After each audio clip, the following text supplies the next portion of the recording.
Yo, what's up, everybody? I see people jumping in over here on IG, Facebook, YouTube, and on the Wisdom app.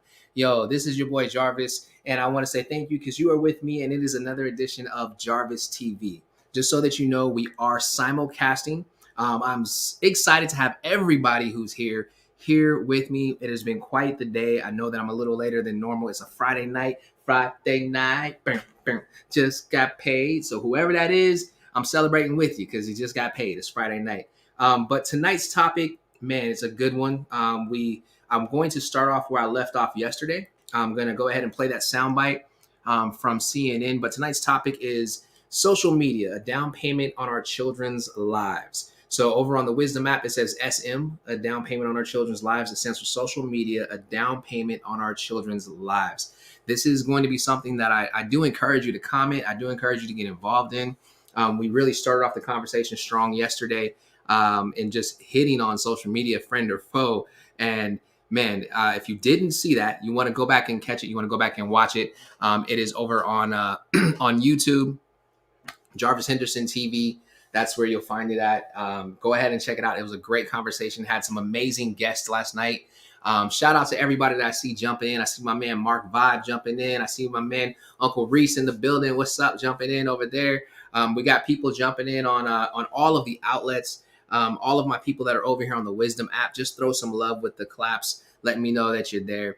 If anybody wants to get involved in the conversation at any time, all you have to do is just go ahead and request to come in. If you're on the Wisdom app, go ahead and ask to join, and I'll allow you to join in. If you're on Instagram, go ahead and request to join in, and I'll allow you to join in. If you are on YouTube or Facebook, I actually have just posted in the chat, in your chats, a link that you can get in, that you can utilize to join me in the conversation, and you'll be able to come up live with me, and we'll have a great conversation. I am excited about tonight's conversation, and I don't know that this is something that I'll be able to only cover in one session. I thought about it, but as I was researching this stuff and I'm looking at things, man, there's more to it than just a few small things. So to get us started off, I'm really gonna need everybody to really like lean in, get your ear in there, tune in. If you're on Instagram and you're on YouTube. Actually, none of you guys are going to be able to see the video. We're just going to have to listen to it. So let's go ahead and let's listen to this video together. And as soon as this video is done, we are going to go ahead and get the conversation going. All right. We're going to go ahead and get the conversation going. So tonight's topic, social media, a down payment on our children's lives. And this is going to be what is going to kick us off. Former Facebook data scientist turned whistleblower Frances Haugen returning to Capitol Hill and sounding the alarm on the dangers the company's products, particularly Instagram, pose to teenagers. Facebook's internal research states that not only is Instagram dangerous for teenagers, it's actually substantially more dangerous than other social media platforms because TikTok is about performance and doing things with your friends. Snapchat is largely about augmented reality and faces, but Instagram is about bodies and social comparison. Joining us now to discuss is Scott Galloway, CNN Plus host and professor of marketing at NYU Stern School of Business. Scott, it is so great to have you on this morning to talk about this. You know, in your view, how harmful is Instagram to kids? Well, as a parent, and I don't think I think a lot of parents would agree with me on this. I would rather give my 14-year-old son a bottle of Jack Daniels and marijuana than an Instagram and a Snap account. I mean, imagine, Brianna, imagine at 15, and a lot of us making these decisions don't have personal experience with this because these platforms weren't around as we were in our formative years. But imagine having your full self or being presented with your full self 24/7. And then imagine a platform that is very visual, that is basically kind of dominated by young women or girls, really, who put up an image of themselves and then wait for comments from their peer group or total strangers. I mean, the basic premise is a little weird and uncomfortable. So I think this has been, and there's been a lot of evidence now that shows that self-harm and teen suicide has exploded, especially among girls, since social hit mobile in around 2012 when Facebook acquired Instagram. I think this is a huge problem. How do you worry that this changes the path of this generation, including girls? Well, look, anyone with kids knows that you have your world of work, you have your world of fun, and you have your world of kids. And if something comes off the tracks with one of your kids, your entire universe shrinks to that kid. So now we have, I think looking back on how we have regulated or not regulated social media, we're going to regret the axis of misinformation that has decreased vaccination rates that will lead to unnecessary death and disability. We are going to regret not breaking these companies up, and we've stunted economic growth by letting them exert their monopoly power. But the biggest regret we're going to have, Brianna, I think in 10 years, we're going to look back and think, how on earth did we let this happen to our children? We age gate alcohol, the military, marijuana, pornography, but we've decided not to age gate social media, which has demonstrated more harm to teens, especially young girls. Boys bully physically and verbally, girls bully relationally, and we have put these nuclear weapons in their hands. I think we're going to look back on this and think, how on earth did we let this happen? Yeah, I have appreciated how much you speak online, just shouting from the rooftops to people that, look, if it comes down to our kids, that's really all that matters. But you see Congress, because of these platforms involving speech, they seem unsure of how to effectively legislate this. What actually would prompt Congress and big tech to address this? In a word, mothers. In the 80s, the alcohol lobby was very powerful and resisted any attempt to raise the legal drinking age. And they put so much pressure on Congress because so many of their kids were dying in drunk driving accidents that the federal government found a creative way to inspire the alcohol lobby to check back, and that is they withheld federal funds for highways. I'd like to see something the equivalent of MAMS, and that is Mothers Against Mark and Cheryl. But I think they have crossed the wrong cowboy here, specifically mothers. And if you've been in a household where a child is suffering from an eating disorder and you're finding that your 15-year-old who is 5'10", 100 pounds is being suggested extreme dieting sites, that is, the algorithms have decided to suggest these sites to your daughter, I think you've crossed the wrong person. This takes it into an entirely different level. And I think parents, I'd like to think, are going to put pressure on our elected officials to figure this out. Listen to Ms. Haugen, who has put on a master class in how to be effective versus right. I appreciate your words, your kind words about me, but a lot of me and my colleagues have, quite frankly, just not been that effective. We've had a ton of these hearings and nothing has happened. This should be the part of the program where we move to actual legislation and impact, where we begin to protect our young girls and our young boys. Yeah, we can't just sit by. We can't just sit and watch this. It's a horror show, really, I think, unraveling in real time before us. And Scott Galloway, I really appreciate you joining us to talk about it. Thanks, Brianna. And I will say, welcome to CNN. I have gotten stuck in an algorithm, clearly, of your videos online. It's one I didn't mind getting stuck on. I'm better for it. And so we are very happy to have you. Yeah, go on. Thank you. All right. Well, there you have it. That is the kickoff to what we're going to be talking about tonight. Social media, a down payment on our children's lives. And it's really, I looked at it from a few different perspectives. You saw or you heard what they were talking about in the actual video. And in what they were talking about, man, listen, you guys, one of the things that stuck out to me that he said in the beginning is he made the comment and said that he would rather give his kids a bottle of Jack Daniels and some marijuana than to allow them to be on Instagram, and it's kind of crazy, the way that all this stuff kind of pans out when you start thinking about social media and you start thinking about our children. And it's easy to want to jump on the side of our kids and be like, well, no, social media is fine. Fine. It's my kids are good with social media. They handle themselves well. They're mature. They can do this. They can do that. At the beginning of the video, you heard where in legislation, the whistleblower was basically saying, hey, the concern is Instagram more than TikTok, because TikTok, you could do these dances, and Snapchat, you do this other stuff. And it's honestly, as I started researching all of these things, I found that no, they are all just as dangerous as the next, one to the next, for our children. This is really a clarion call to all parents, all adults who know kids. I'm not saying snatch your kids off of social media. That's not what I'm promoting at all. What I am doing is I am asking you to be the safeguard for our children, for these students, for these kids that are around the world.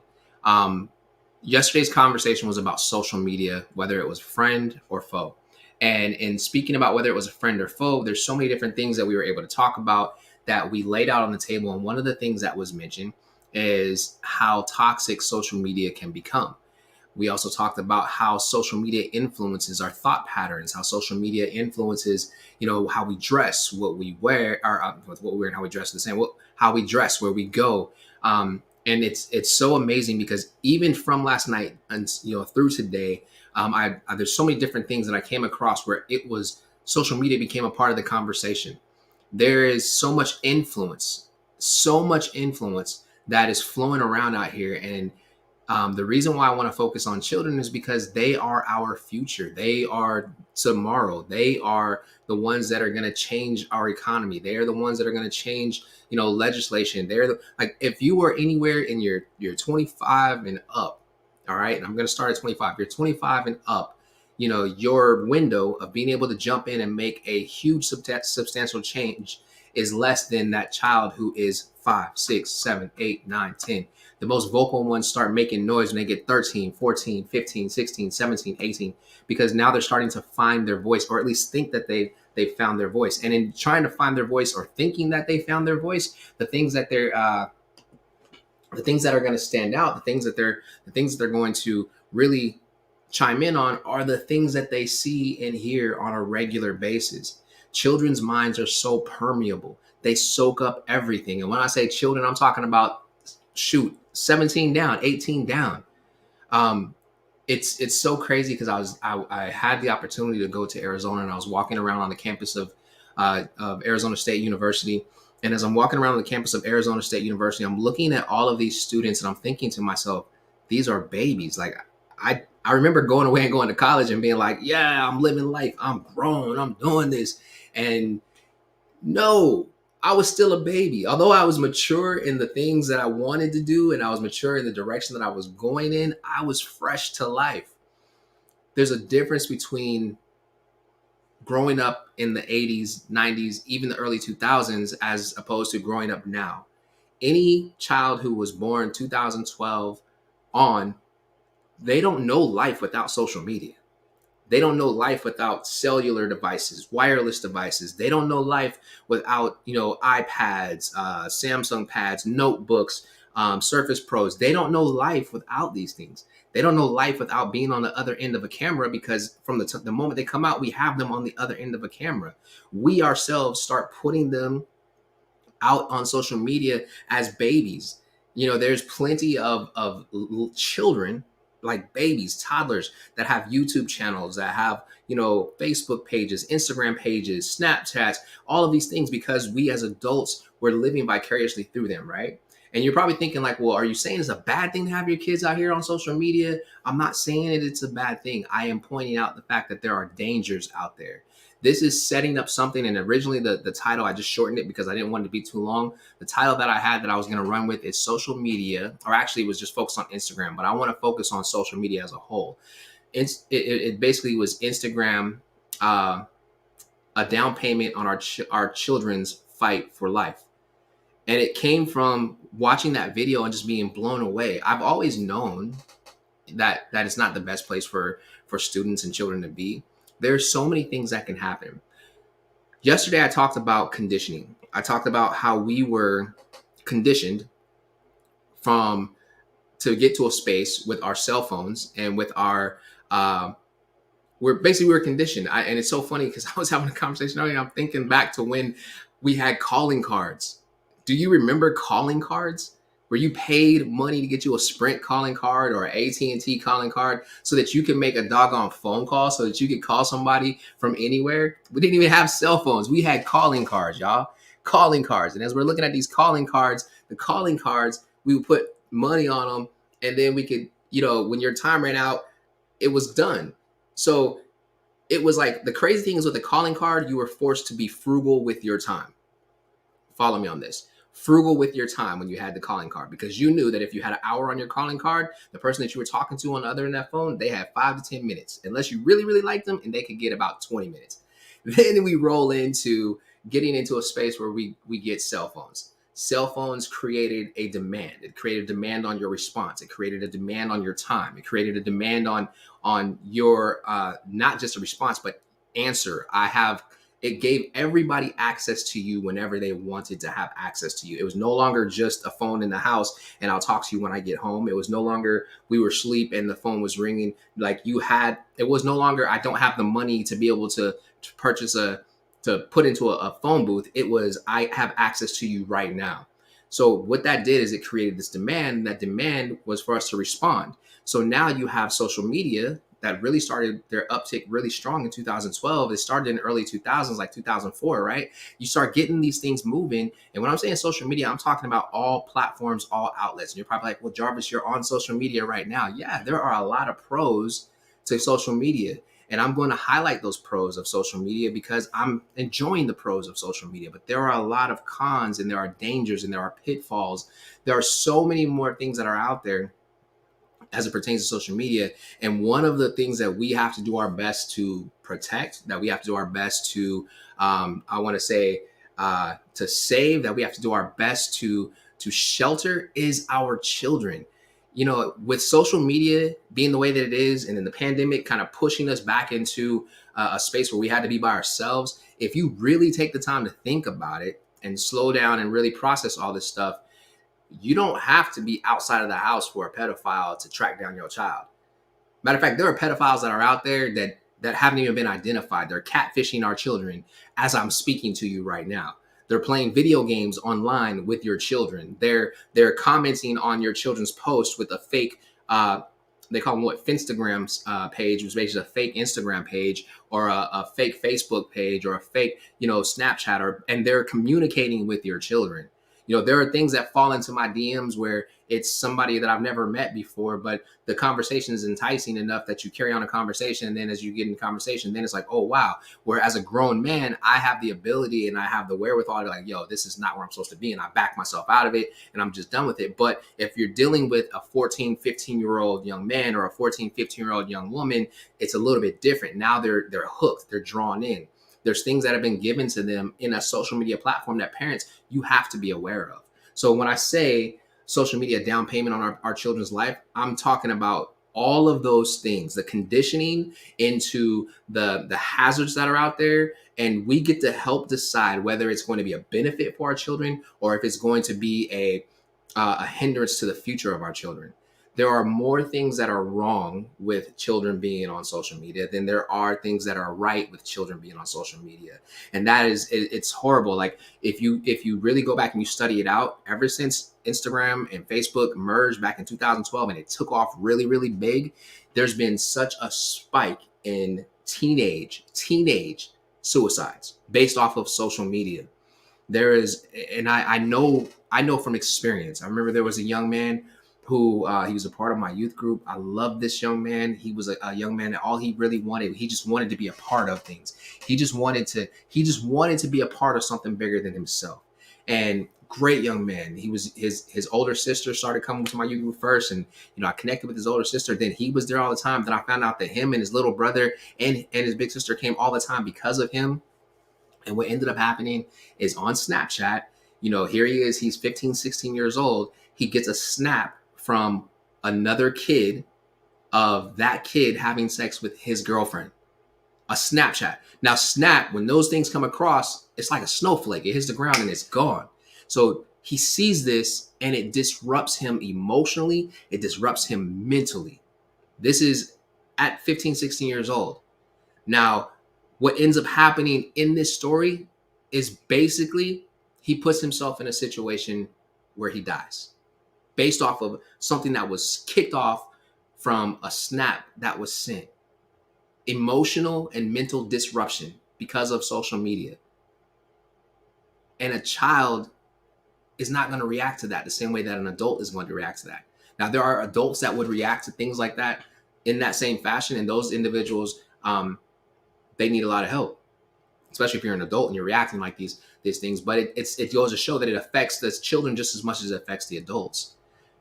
Another story, a good friend of mine that I grew up with, went to high school with, lives out on the West Coast. His daughter, he's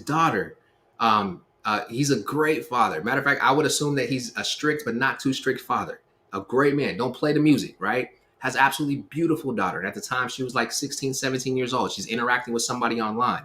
She talks to her dad, talks to her friend's mom, and they all work out something to where she can go with them for the weekend, on the weekend of a very big event that's going on out in the California area. And she was supposed to be going to spend the night with this friend. Well, when she leaves, she goes and her intention is to meet up with someone who she met online. She's painted this whole picture for her father that she's going with her friend and her friend's parents.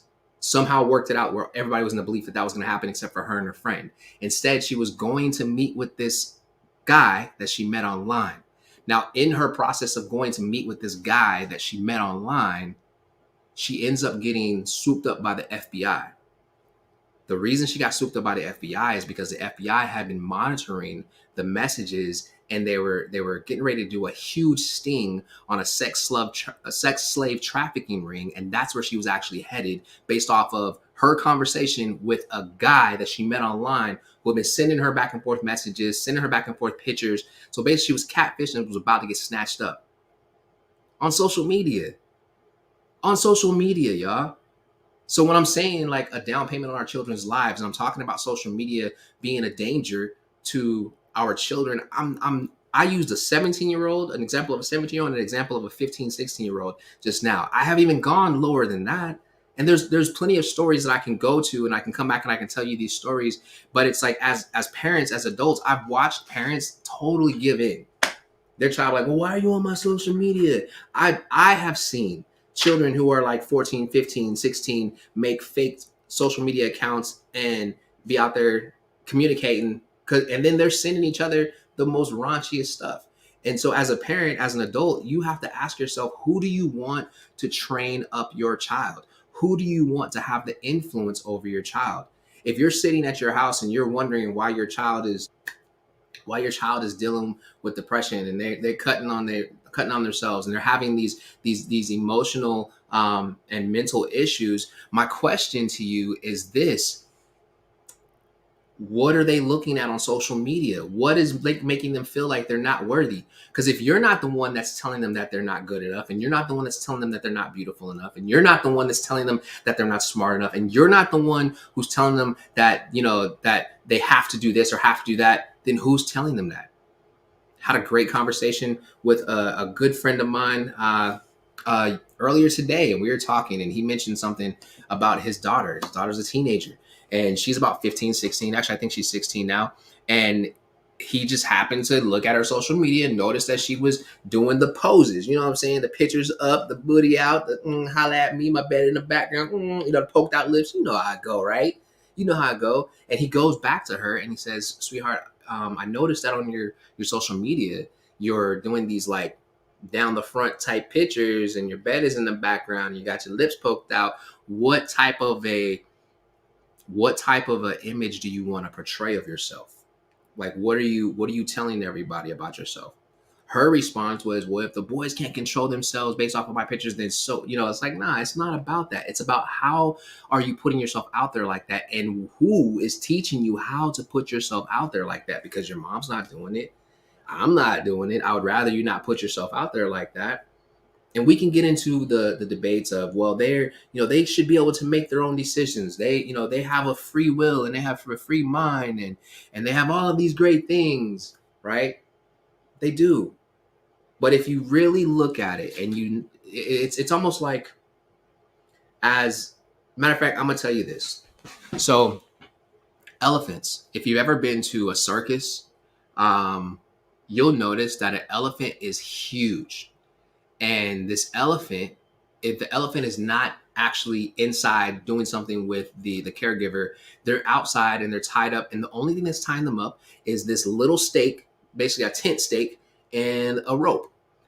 Looking at this elephant that weighs tons, My thought process is, and that elephant can snatch that thing out and be on his way. Well, the reason why that elephant doesn't go anywhere is because it's been conditioned to believe that it can't go anywhere. Now, let me break that down for you. What happens is when the elephant is a baby, is a newborn, they take that elephant, that same elephant as a baby, and they put a heavy chain around its ankle. They anchor it into the ground, and this elephant is just yanking and going crazy, trying to get loose, trying to get loose. Eventually, the elephant stops trying. As the elephant grows, they keep the chain on him, but then they take it from a chain to a rope.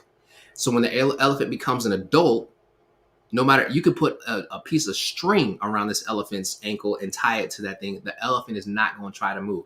Even if it accidentally breaks the string, it's not going to notice that it's been broken because it's been held in this captive state for so long that it's literally been conditioned to believe that that's the way that its life is supposed to be, so it will not go anywhere. That is what's happening to our children through social media. That is what's happening to us through social media. That is what's happening to all of us based off of these platforms that we have, these electronic, digital, mobile devices that we have, right? Because remember what I said yesterday, conditioned into response. So now you have things where I'm going to tell y'all, like Google, Facebook, Instagram, the meta world, whatever you want to call it, Snapchat, all of these things, they log every keystroke that you make. They build algorithms around you based off of the keystrokes that you make. They're keeping track of every single thing that you are searching. Even if you see, you like, oh, I'm using a VPN, and they're monitoring you. They are monitoring you. There is a computer, an artificial intelligence that collects all of this data and sees every single thing that you do on your when you're on the internet and you're online. It watches you. And I'm not telling you this to try to scare you, because I mean, quite honestly, it helps them with marketing. The crazy thing is when you look at it,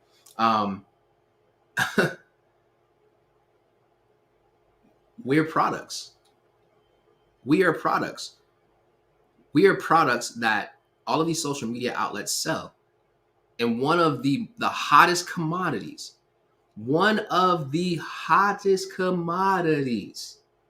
think about it like this. One of the hottest commodities in the world that makes social media platforms and networks the most money is our children. It's our children, because as adults, we tend to have a little bit more control than our children. But also as adults, we tend to get caught up in the same old nonsense and BS as our children, quite honestly. A lot of times we wonder why kids do the things that they do. And that's, I see my girl Coco over here. She's absolutely right. She said, that's why when you speak about something, it pops up as a sponsored post. Absolutely. As a product, we're being sold to these things. Our children, they're conditional. Their conditioning is happening through social media. That's why I say, social media is a down payment on our children's lives. Like, we are literally handing them a loaded weapon to say, here, go out into the world. And my girl Marsha over here, she said cyber bullying. She brings that up too. Bullying is very real and scary. Yes, it is. The man on the screen, or on the clip that I played earlier, mentioned that that females are bullied more on social media, and fellas won't necessarily bully other fellas on social media. They'd rather do it in person. The reality is, no, every single there is not one child left out of the equation of the cyberbullying. There's not one child left out of the equation of the effects of what happens with social media. The conditioning that I talked about, this is what happens to our children. And it's called environmental conditioning, right? So we have placed them into an online platform, into these online things, and the environmental conditioning that they go through is everything that they see. You may think that like there's certain things that have come out, and there's certain TikToks. Like, you have TikTok. Why does everybody want to do the same dance? Why are people posting the same pictures? They're posting the pictures because they noticed that somebody that they followed posted that picture, and that picture got millions of likes and follows. So now your popularity is based off of whether or not you post a picture and you get the same amount of likes and follows based off of the picture that you took. I was watching a documentary, and it's called Social Animals, and it deals with the life of, I want to say, like 5 or 6 different students across America. And in talking with these students, they asked one girl, why does she post, what pictures does she get the most response from? And she said, when I'm in my underwear or my bikini. And he said, how old are you? And she said, I'm 15. And he said, well, do you think it's smart that you post these pictures? And she's like, I mean, if it's going to get me likes, oh my gosh, our life cannot be summed up in the total of likes that we get. Our life cannot be summed up in the total of follows that we get.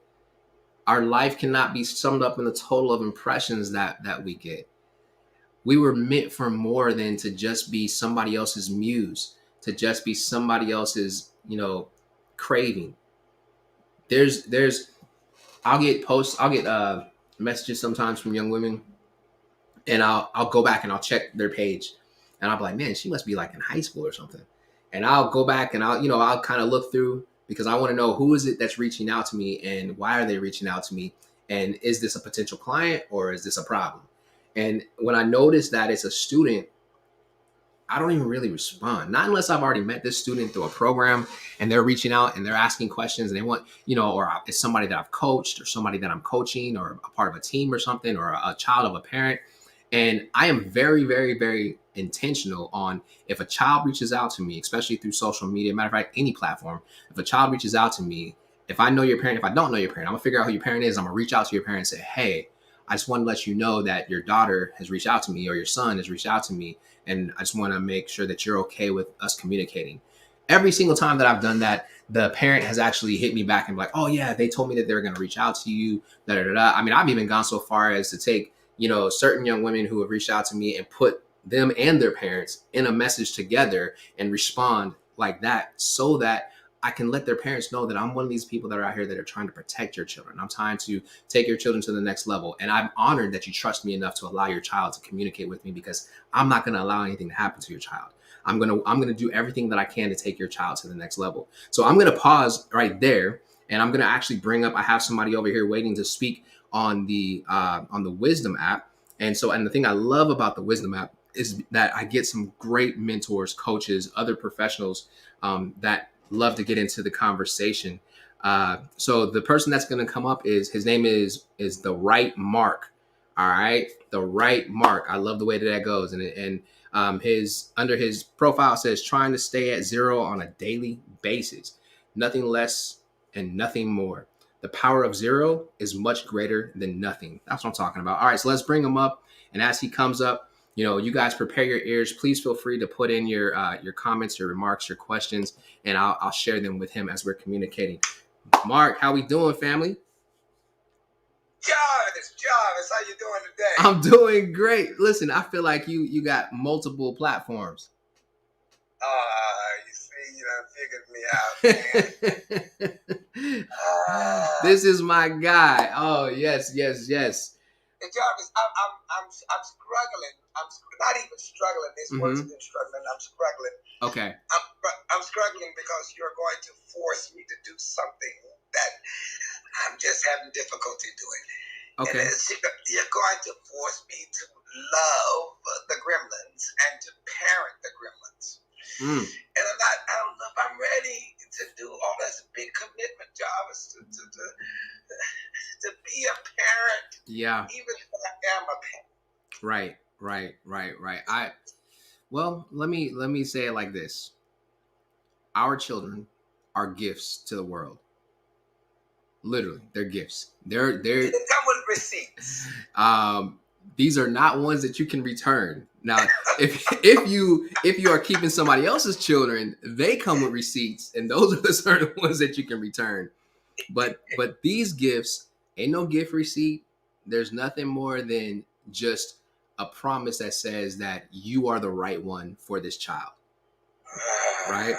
And whether you realize it or not, the child is going to be influenced, and they're going to operate a certain way, and they're going to be influenced and operate a certain way, either based off of the things that you do and you say in their lives, or the things that the rest of the world says in their life. Well, Jarvis, that was a famous quote that was given, and I think it was by Robert F. Kennedy, but it was something to the effect that some people see things as they are and ask why. Other people see things as they are not and ask why not. So I guess the essence of what I'm saying is we can look at social media, which is not going anywhere. But it's only going to increase. And let me just throw in here this little peg that says every generation has its level of devils. So with the new coming generation, there'll be another level of devils. And so we might as well go ahead and just make the decision. We're going to either be parents and we're going to be good parents, or we're going to be less than. So if we come to that conclusion, then there are some things we need to look at. Rather than seeing social media as being the evil, wicked devil, we can ask the question: how, as a parent, can I use social media in a manner that is an asset and not just an ass to my child? Right. And so number one, I would say you have to allow social media and other technologies and other situations that may occur to really cause you to become a better parent. The older we get, the less likely we want to become involved with new technologies. But the reality is, if we're going to keep up with our children, if we're going to be the parents that we are called to be and that we can be, then we're going to have to become movable. We're going to have to become adaptable. We're going to have to be ready to roll up our sleeves and join the party. Yes. So I'm not really watching my time, so I want to kind of get in a couple of things before around. So number one, I would say let it do the work in you, press you to become a better parent. Number two, one of the things that I find very effective for my own kids is I am that stalker. I'm the one who has the social media under disguise, and it might just be more than just one name. So kids, I find, will allow just about any and everybody to build up their number of people that they have underneath them. So I join that bunch, but I do it in an incognito. Yeah. And that way, that allows me to monitor, that allows me to press and push walls to find out how firm they are. And I don't quickly reveal my hand when I see something that I don't like, because I have to remember this is a tool that I'm using to form and help my child to become responsible. So I'm not stalking to my own child who has joined the club. Yeah, you have a lot of people in your group, but among that group, you don't know how many of them are actually me. I love it. I love it. Now, if you have some more, please come back, because I absolutely enjoy communicating with you. All right. Well, let me yawn a little bit now. All right. Cool stuff. All right, everybody. So that is my good friend. I have officially adopted him as my good friend, Pastor Williams. But everything he's saying is absolutely correct, and it's right on line to the direction that we're going in and what I'm talking about. And as he's coming back up here, I am going to give some recommendations of, like, there's a book that I recommend for parents. There's a few other things. And that's the direction that we want to go in. Absolutely. So the right Mark, you're back with me. You still there? I'm here. Okay. I was having a little technical difficulty for a second. Yeah, I kind of faded out on the audio. I don't know my phone how to go to sleep on me. But another point that I want to throw in here real quick is not only am I that cruel stalker, but I'm also the person who puts out the hit. And this is what I'm saying. I believe that I need to know as many friends and associates of my children as I possibly can do. Absolutely. And so I won't know them all. I grant you that. But if I know the right ones, I can get the right information perhaps at the right time, prayerfully. Right. So one of the things that I do, not to snitch on anyone or get anyone to not be friends with my child, but I'll be the one who go on the side and says, well, listen, I know you are friends with them. You know that my intent for them is that they do well, but I do know that they will make some mistakes. I'm not trying to slam them. I just want to make sure they're protected. So I'll keep your name out of it, but I tell you what, if you drop a dime on me, I'll give it a 20 spot if it's strong enough of a word to help me. keep my child on the right path. And one thing I've noticed is sometimes they're real friends, which may be far and few between. Sometimes their real friends are really trying to help them. Yeah. But the other friends seem to have other kinds of influences on them. And sometimes it's a deal of just social acceptance that they're trying to do. So the real friends might come to you and say, well, they said such and such, or this is what this was all about. This is what's really going on. And so I'll be like, hey, listen, I appreciate it. Your name is not going to be in the loop.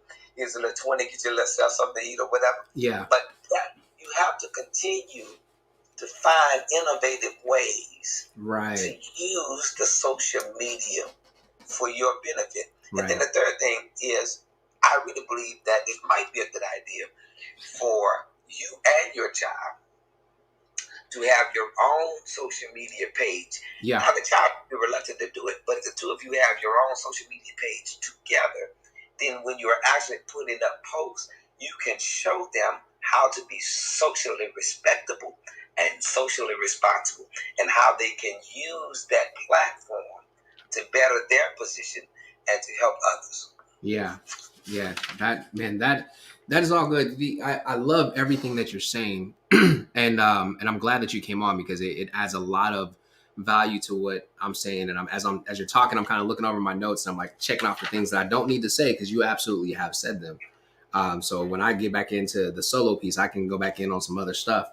One of the things that I really, really encourage for parents, and I was a youth pastor for years. I still work directly with youth, do a lot of travel, and speaking at various youth conferences, youth events, alongside, I just thank God for the opportunity to be able to do those things.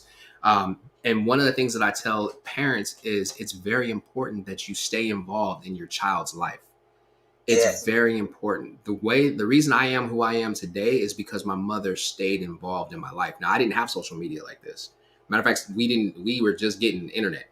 So when the thing that I do know is my mother did the things that you do through social media, my mother did that in person.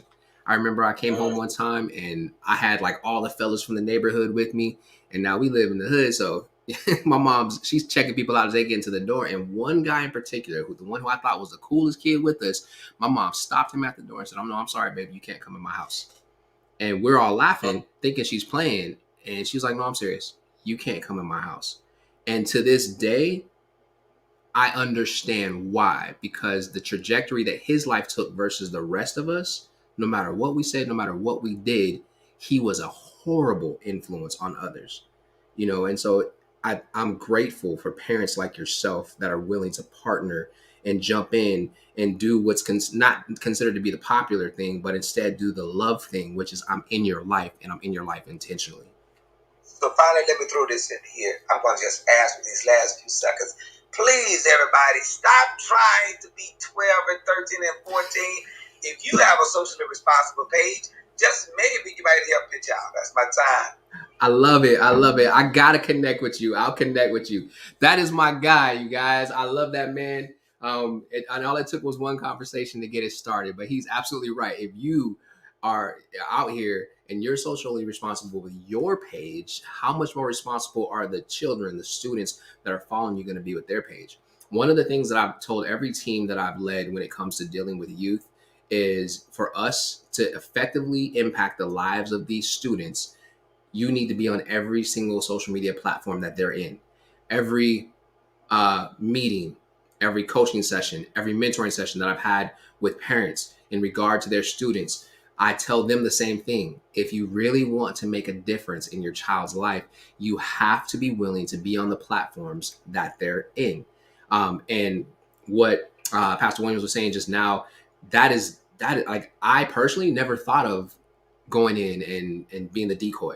But he's intentional in being the decoy, and he's intentional in being decoy because he knows the dangers that are out there. He knows that, social media has a large part to play in the downfall of a lot of students, a large part to play in the uptick of suicides, a large part to play in anxiety in students, depression in students, low self-esteem in students, a large part to play in sleep deprivation, a large part to play in jealousy and fights that start with students, a large part to play in them having communication issues and dealing with sadness and loneliness and dependence. And all he's trying to do is be a if I could call it this, a guardian angel in sense as a parent to say, hey, I'm here. And I'm pretty sure that if he sees things that are out of pocket with the other children that he knows, he's able to cover and protect them as well. There are so many prowlers out here in the world that what they want to do is they want to condition your child's mind so that when they get to them, they don't have to do no work. Crazy, right? But it happens. And I'm going to tell you, I was searching this out and I studied this out, and the outside world in our lives, especially with children, has the predominant influence in the life of every single child. It has the outside world, social media has the predominant influence in your child's life and what they become. Only if you let it, though. You see how I paused there for a second. It has the predominant influence. Like it is given the predominant influence. If they have a laptop, if they have a cell phone, if they have a notepad or whatever the case is, anything that's connected to the internet, it is easy to get access.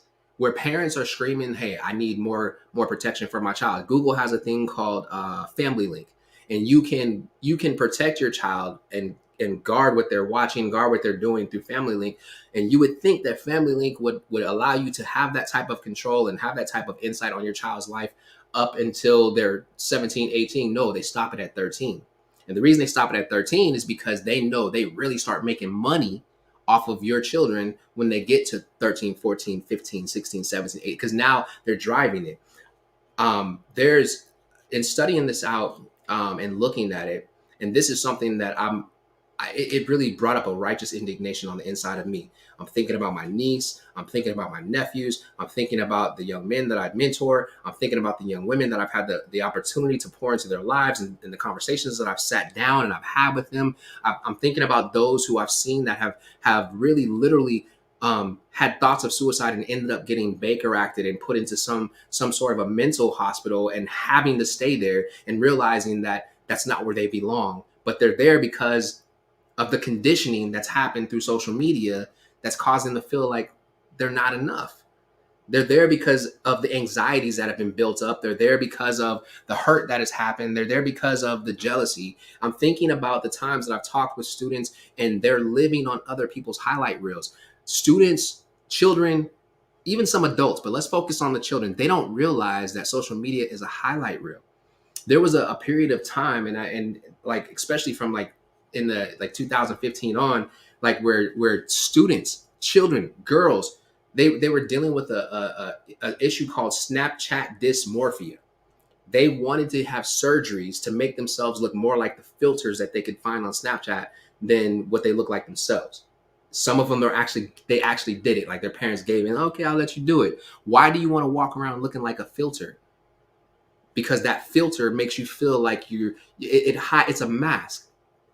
We have to be the ones to teach our children about how amazing they are, about the fact that they are made in the image and the likeness of a God who loves them and cares for them, that they are beautiful, that their price is far above rubies, that they've been given beauty for their ashes, helping them understand that as the ashes come, there's a swap out that happens where there's beauty that's given to them for those ashes, and explaining that to them, right?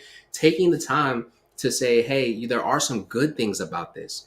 And I'm going to tell you, there are a lot of pros about social media. So social media has reunited friends and family members who they haven't seen each other for years because they found each other on social media. That's a great thing, right? Social media it's connected people, business, networking. I would have never connected to Pastor Williams had it not been for Wisdom, the Wisdom app. There's some of you that are watching now that we would have never connected had it not been for some sort of a social media encounter that brought us together. We either liked something of each other's, or we heard somebody speaking on something. Whatever the case is, it brought us together. That's a good thing.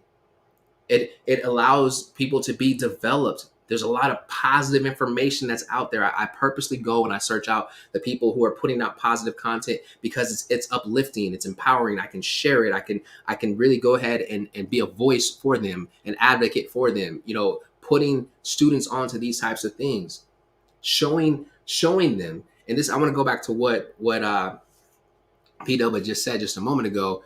having a site, having a YouTube page, an Instagram page, like I am big on working with your child and showing them the right way to do it, allowing them to make the mistakes where they make the mistakes, coaching them, guiding them, mentoring them as a parent, absolutely loving them through whatever it is that they're dealing with, but talking to them and praying with them and helping them to understand what it is, literally what it is that they're doing.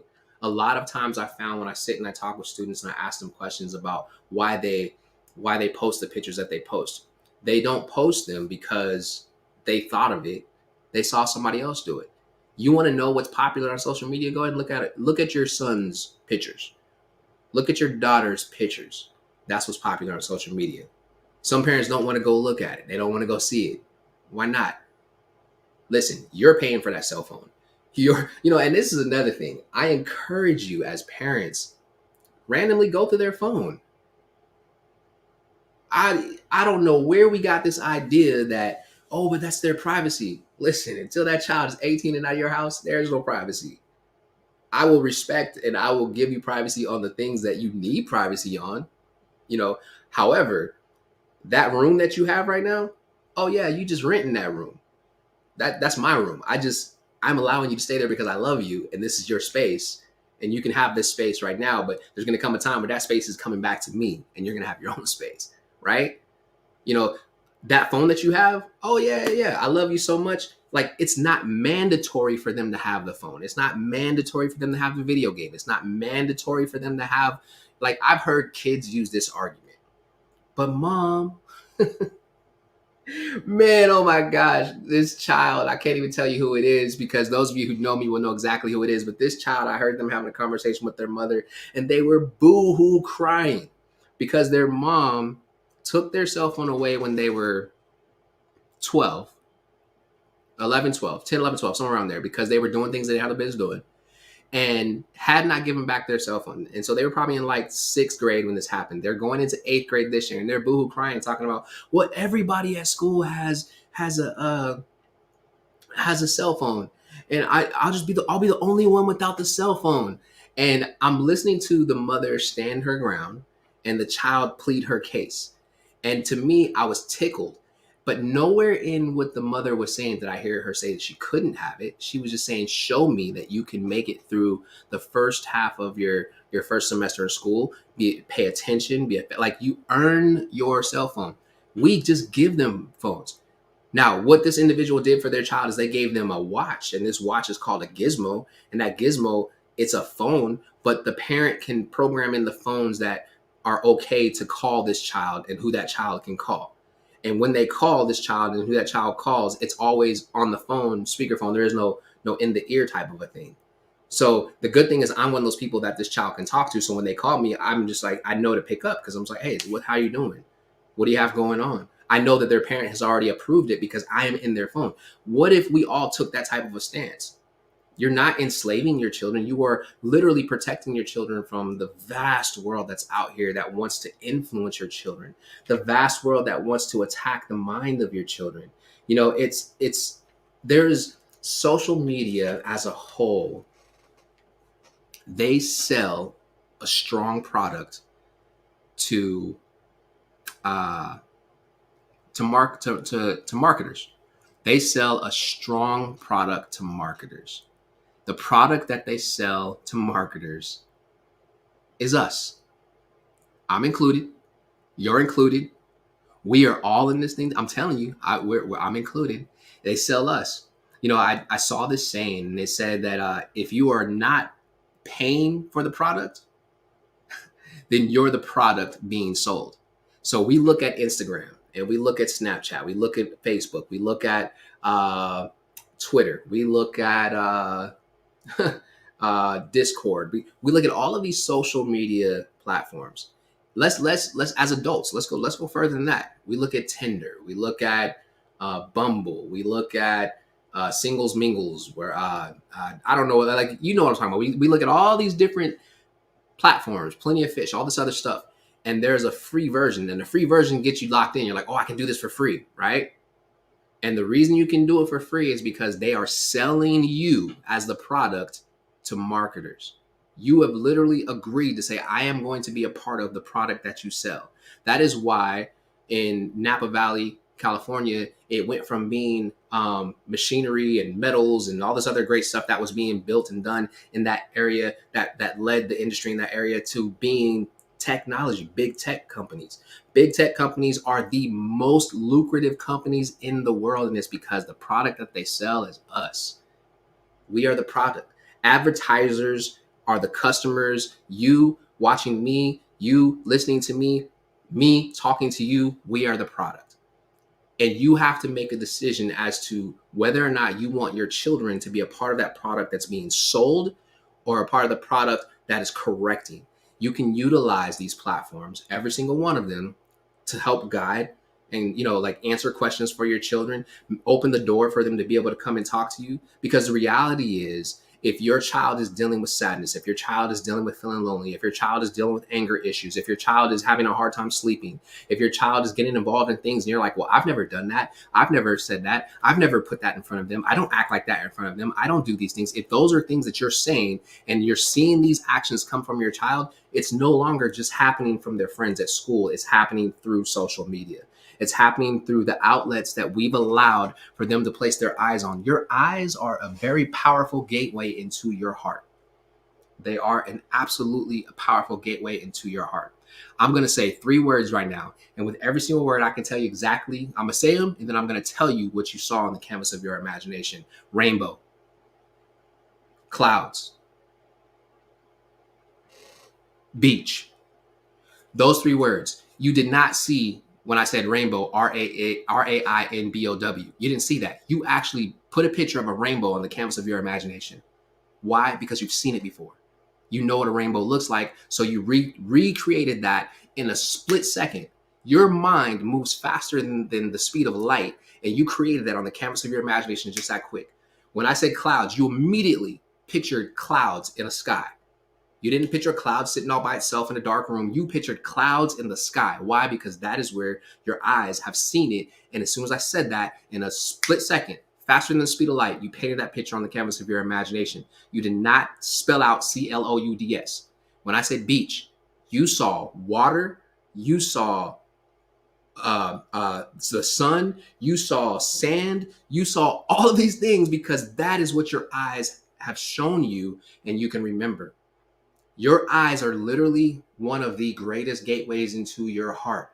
Your eyes and your ears, 2 gateways that open up to your heart. I encourage you, help to protect the eye gates of your children. Help to protect the ear gates of your children, because what they are watching and what they are seeing on all of these social media platforms, 90% of it is telling them the wrong thing, the absolute wrong thing. I'm not telling you to go snatch it from them and take it away from them.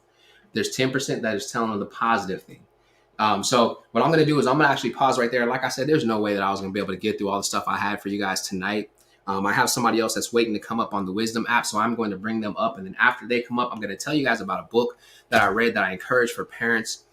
It's a very easy read. It's a very good book. I wish I could say that I wrote it, but I didn't write it. But I will endorse it. So let me go ahead and bring this person up. Oh, yes. Ain't no need for an introduction. I'm bringing my friend P Dub back up. Give him like a 3, 2, 1 countdown, and he'll be back up here. So listen close. I'm pretty sure there's some great stuff. Yes, sir. Welcome back. I heard you, and you told me what my eyes see. That was a very good illustration, and you was point on point.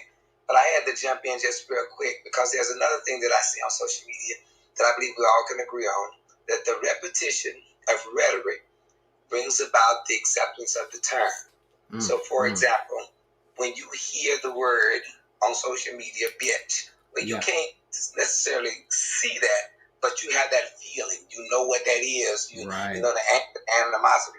So when those kind of terms like that are repeated consistently and you watch them and you use them, then they develop a sense of acceptability as a general term to say. So that's the reason why the wording of our young people is becoming less and less acceptable.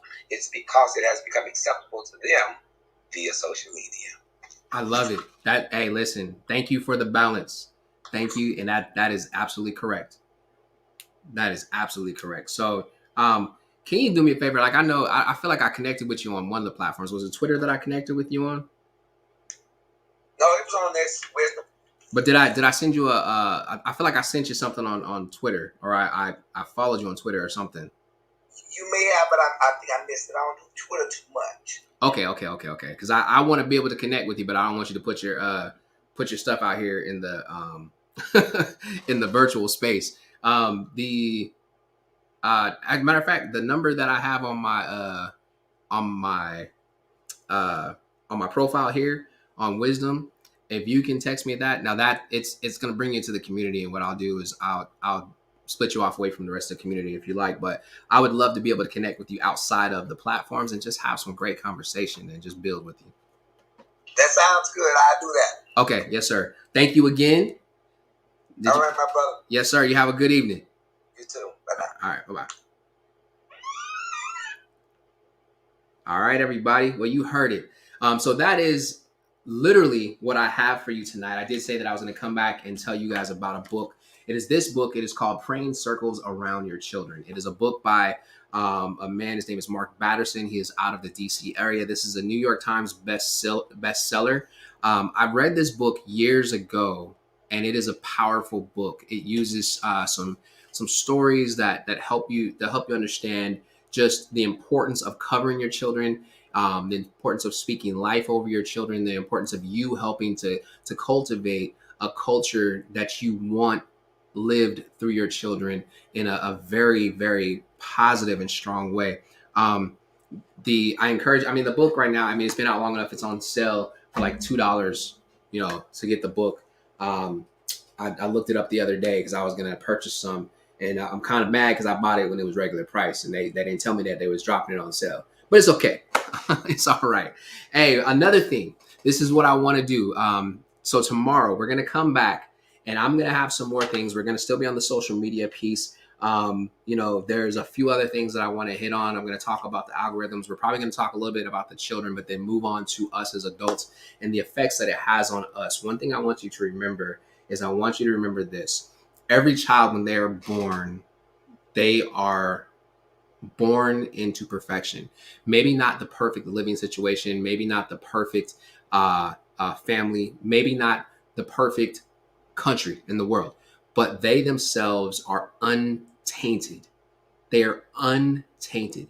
So as adults, as parents, from the moment they come into this world, we start to condition, cultivate, and build them. The question I have for you is, who else are you allowing from the outside world to influence your child's life? All right. So social media, down payment on our children's lives. That is what we're talking about. That was it for tonight. I will say this, and Marsha, I see what you said. I'm glad that you were able to reconnect with certain people through social media. That's my girl over there. Good stuff. I'm glad to have you. Now, hey, listen, the Impact Rally, it is coming up January 28th and 29th here in the Atlanta area, actually downtown Duluth at the Courtyard, Atlanta, Duluth downtown, which is, it's going to be an amazing event. This is if you're ready to take those setbacks that you had in 2020, 2021, if you're ready to take those goals that weren't accomplished and hit the ground running, if you're a professional, if you're a leader, if you are an entrepreneur, if you are, if you're an executive, you want to be a part of this. Now, I will say tickets have definitely started selling pretty fast. They are limited. So make sure that you go get your ticket now. Go get your ticket now. There is also virtual tickets available for those people who can't make it in person. Get those from jarvishenderson.com. As soon as you log on, it'll be right at the top of the page. If you are wanting to connect and be a part of the community, I am giving a special rate for people who are a part of the Impact community. That if you want that, just text Impact to 386-200-1394. Listen, I am excited about this event. We have an amazing lineup of speakers tomorrow night. I'll show some pictures and talk about a few of the speakers that we have. So if you want to see those pictures and everything, you got to be on YouTube or you got to be on Facebook, Instagram. You just get to hear me talk about them. All right. And then I'll start doing some lives with them as well. I want to say I love each and every one of you. Man, don't fall for the fake news. Fake news comes through social media. I want to say that. And you know how we do it. I'm going to get us out of here with some music. It has been a great conversation tonight. I enjoyed it. Shout out to my friend. Like I said, I totally have just taken him in as my own P-Dub, holding it down. And I am going to get us out of here with some music.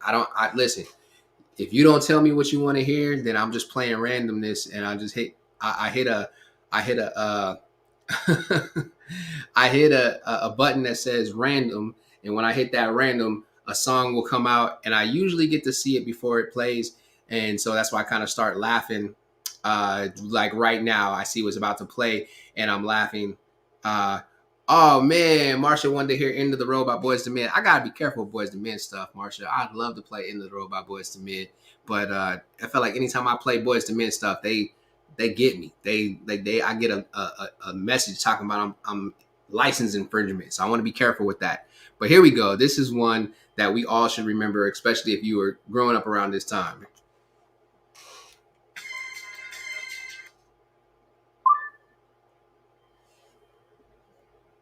But now we got to start it over. Here we go. There we go. Okay. Y'all already know what time it is. You already know what time it is. All these dangerous minds out here. Boy, this is like fitting for the conversation. Of the shadow of death, I take a look at my life. I realize there's nothing left.